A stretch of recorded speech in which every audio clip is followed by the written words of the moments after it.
Yes, welcome back to the 67 Heel Hail channel on YouTube with me, Hamish Carton. Delighted to announce that, as you can see, for the first time in a good while, it's not just me on the video. We're joined by David Walton. How are you, David? Not bad, Hamish, mate. Hope you're well. It's been a long few It months, has hasn't indeed. Good to have you back with us. We're going to chat a little bit about the Hamilton game yesterday. Obviously, a 5-1 victory, hat-trick for Odsonne Edouard. Jeremie Frimpong scored as well, as did Patrick Klimala off the bench. What were your immediate thoughts on the spectacle of having a competitive match at a closed-door Celtic Park? Aye, well, a few things ran through my mind. First of all, delighted with the result. Really good showing in front of nobody. Yeah. It's one of the key fears going into the season, especially at Parkhead, was having no fans. Would the tempo drop? Would the be that sort of training game feel? And I think you've said it before in one of the articles you wrote. Behind closed door matches aren't that bad if it's your team that's playing. And I thought we played really well yesterday. Yeah, I mean it was positive stuff in the main. Obviously, Odsonne Edouard gets a lot of the credit for the hat trick that he scores. All three of them were quite simple goals as well. I quite like to see that, the fact that we know Edouard can score such brilliant goals, long range goals, brilliant headers and stuff like that. But it was nice to see him in many ways scoring three tap-ins pretty much. Well, the second one's maybe a bit harsh. I thought it was a good finish. Buried that quite well. The deliveries for Greg Taylor for the first two goals actually were really spot Yeah. on, really on the money. Your striker's got to be in that position, man. You know what I mean? I'm not one for saying Edward only had a couple of tap-ins to do his position. Was great. Knocked them in well, and fully deserved the hat trick. Fair answered a critic or two with that performance. Yeah, you mentioned Greg Taylor there because he's another one who probably answered a fair few critics given the way that he played. He set up the opening two goals, the first one for Edward, second one for Frimpong, two really good crosses. And if one thing's become clear from our pre-season and our first league game is that he's going to be our number one left back, and volleyballing goalie is nowhere to be seen. Yeah, I mean, won't go in harsh on him too much. Volleyball and goalie for me is just not good enough. But Taylor did well yesterday. Listen, it's one of the easier games we'll have this season, and if it was our rivals playing that game, I'd be happy to mention it was only Hamilton. So it's only fair to do the same when it's us. But Taylor did well. He did his job well. I think could have done better defending a certain cross in the first half, I remember. But again, being picky, it was a solid enough performance.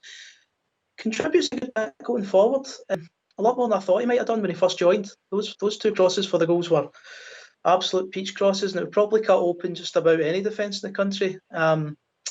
So he can be pleased. I thought the standout, though, fullback was Frimpong. I thought he was electric yesterday. Really thrives at Celtic Park, especially against likes of Hamilton. He was really, really positive. Took his goal really well too. That wasn't a simple tap in, Yeah. Did well to get a good connection on that. But with those two going forward, I mean, we've finally got some good energy down those flanks and some good attacking flair. I think we kind of missed it for a period last season, but we looks like we've got some good weapons there. Yeah, it was good to see Frimpong playing so well, and he was obviously on the receiving end from some robust treatment from Hamilton, especially. I think it was Scott Martin, the Hamilton number 8, who completely wiped Frimpong out and got his booking. But Frimpong was really good after that, and he didn't look as if he'd been affected by getting that kind of treatment, which is obviously something we're probably going to see more and more this season with teams trying to stop him because he's just so quick. I was worried actually when I saw it on TV because he looked in real agony right after that tackle. Was delighted he played such a big part in the opening goal. That's the perfect kind of right up here in it. But yeah, he's going to have to get used to that. The more he cuts open defences like that, the more your Scott Martins are going to just try and swipe him at the game. But he looks like he's getting used to it for me. I think he's dealing with those tackles well. Yeah. I thought it was a few moments in pre-season where he had to deal with similar, even in the warm-up games. So it's good to see, it's good to see him being strong in the face of such rough challenges. He was really good. If not for Edouard, I think he might have been my man in the match. Yeah, it's a good shout. I'm trying to think who else was good. I thought Callum McGregor had another good game, but you're almost not you're not surprised anymore because he's just so consistent. Well, but McGregor's brilliant. I know McGregor's brilliant. I thought Christie was really good. I thought he was really good without really adding that final ball. See, the way that boy takes control in Yeah. tight areas is amazing. His footwork is There was surreal. a moment in the second half when he received, maybe the first half when he received the ball and he kind of did a roulette turn almost, and then played it out to Frimpong on the right, and that moment was just I mean, brilliant. And no one really commented on that, but that was just really really good play for Ryan Christie. James Forrest came on to a game in the second half as well, I thought, and obviously the two subs we can talk about. Patrick Klimala came on, scored his goal, and also good to see Karamoko Dembele coming on again. well, first off with Klimala, I don't think that boy's going anywhere this season. He just keeps sort of putting his name in the headlines when he gets an opportunity so far. Going all the way back to Nice, he's got, what's that? Four goals then? Yeah. 4 goals, aye. I thought his brace against Hibs last week was really, really impressive as well. I thought he played well in that one, but that was a really good finish against Accies. Made a good run, and actually, especially when you watch it in the replays, it's one of those ones you think the defender's just going to charge into him and block him away for the ball, but he holds his own, gets a good connection on it. And even before that, I think he had a header.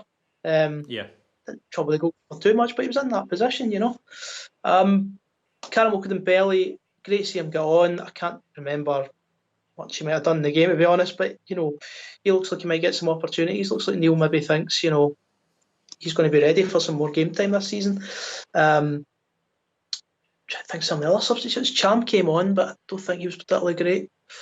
Was that the only? We can obviously make 5 now. I could be wrong, but I think we only did make 3, and I think we made them all in a triple substitution. But I could be forgetting someone. But when you look at the players we can bring on, and even the players who didn't feature at all yesterday, Lee Griffiths, Tom Rogic, loads of players that are on the fringes of the squad, and even with 5 subs, they aren't necessarily getting an opportunity to play. But I just thought it was a really good start to the season, and obviously the main thing that we take away from the weekend, it may only be 2 days old the season, but we're already on top, and barring a big win for Motherwell or Ross County on Monday night, we'll be staying there after 1 week. My question to you is, will we be removed off top spot at the end of any weekend this season, or will we stay there?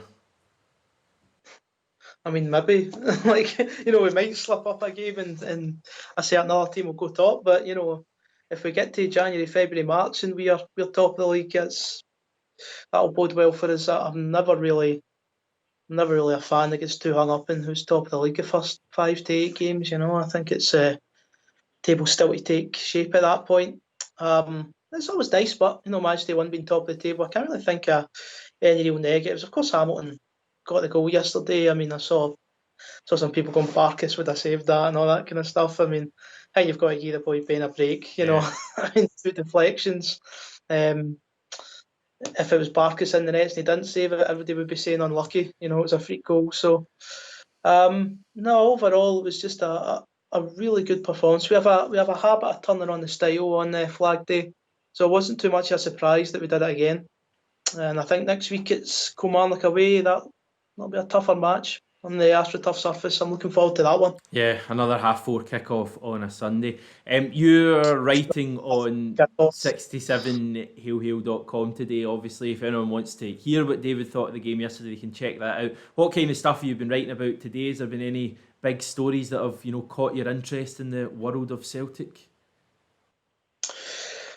Well, something took, obviously, got my attention last night with Odsonne Edouard's tweet against what looks to be Frank McAvenny's criticism in pre-season. So. A lot of fans just totally backing Edouard here and 100% spot on too, because I've always thought pre-season criticism just not having it for me. It's just glorified warm-up matches.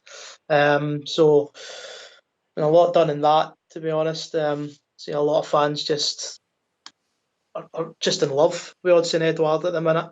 As well as that, of course, we had the player ratings yesterday. We looked at 3 things we learned from the match. I think we've maybe discussed in this video here today. So yeah, all all positive. Just looking forward to game number 2. I think Kilmarnock are going to maybe be tougher than some people think. That is a tough venue. We've had trouble at Rugby Park in recent meetings. I know we won the last one, I think 3-1 there, but recent times have been tough. It's going to be a tricky game in the AstroTurf surface, and I think Alec Dyer, a better manager than he maybe gets credit for. So I think it'll be hard. I agree. I think they were a little bit unfortunate given some of the chances they created against Hibs on Saturday, but they took their goalkeeper off at half time. So be interesting to see how that one goes. We'll have a preview to the game hopefully later in the week. Loads more to get excited about on the channel. I don't want to give too much away, but let's just say you may have a few nice videos to watch at some point this week or throughout the week, to be honest, as we kind of ramp up our coverage given the start of the league season. Lots to get excited about. David, thank you for taking the time out of your writing duties to join me. Hi, great to be back on, Hamish, mate. Cheers. And thank you for taking the time to watch the video. We'll catch you sometime soon. Until then, take care and hail, hail.